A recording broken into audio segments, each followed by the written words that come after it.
আছি এখন কাশিমবিল। আর কাশিমবিলের নতুন একটা রাস্তায় আমি হাঁটতেছি। কাশিমবিলের সৌন্দর্য এখন এদিক যতটুকু চোখ যাইতেছে পুরোটাই সবুজ, সবুজ বলে হলুদ, পুরোটাই হলুদ। মূলত এখানে আসার গত বছর টার্গেট ছিল, আসতে পারি নাই যে কোনো সমস্যার কারণে, কিন্তু এবার আর মিস দিই নাই, একদম টাটকা ভরে চলে আইছি সিরাজগঞ্জ কাশিমবিল। মাঠের পর মাঠ, হলুদ আর হলুদ।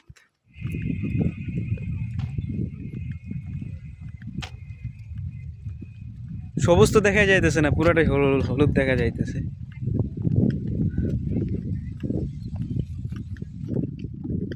এখন আমি ভিতরে ঢোকার চেষ্টা করব, কারণ ভিতরে ঢুকতে পারলে কিছু ছবি সংগ্রহ করা যাবে।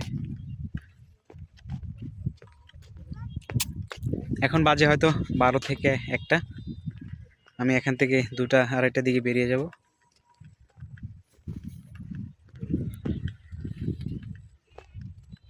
হৃদয় ভাই, এই জায়গায় না এলে আপনি বিশ্বাস করবেন না এখানকার পরিস্থিতি কেমন আর সৌন্দর্যটা কেমন। মৌমাছি তো ভুনভুন করতেছে, প্লাস যে হলুদের যে একটা গ্রান, সুগ্রান, একদম প্রাকৃতিক গ্রান। মৌমাছির অভাব নাই, ভুনভুন ভুনভুন শব্দ করতেই আছে। আর এখন আমি একটা আইল দিয়ে যাইতেছি ভিতরের দিকে যেয়ে দেখব কিছু ছবি সংগ্রহ করা যায় কিনা।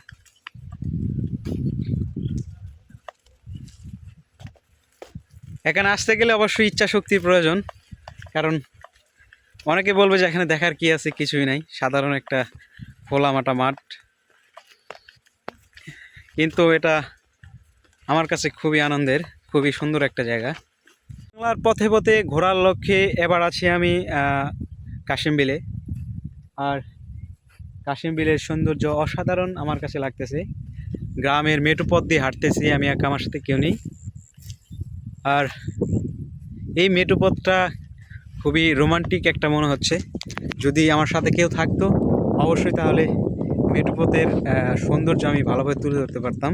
আমার সাথে কেউ নেই, আমি একা, যার কারণে বা মুহূর্তগুলো স্মৃতি করে রাখার জন্য একটা ছবি তুলবো, কেউ নেই, পুরা ফাঁকা। আর এ পাশটা পুরা ফাঁকা। এখন ছবি তুলবো আর তুলবো কেমনে?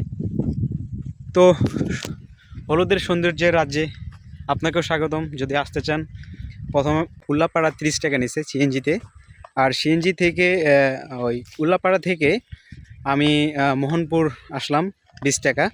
আর মোহনপুর থেকে কাশিমবিলের ভাড়া 20 টাকা। মূলত বেশি একটা খরচ হয় না, অল্প টাকায় আপনি সৌন্দর্য উপভোগ করতে পারবেন। কাশিমবিলের অপরূপ সৌন্দর্য বিশ্ব দেখার জন্য অবশ্যই আপনাকে এই জানুয়ারির শেষ হওয়ার আগেই এখানে আসতে হবে, না হয় এই সরিষা ফুলগুলা একদম শেষ হয়ে যাবে।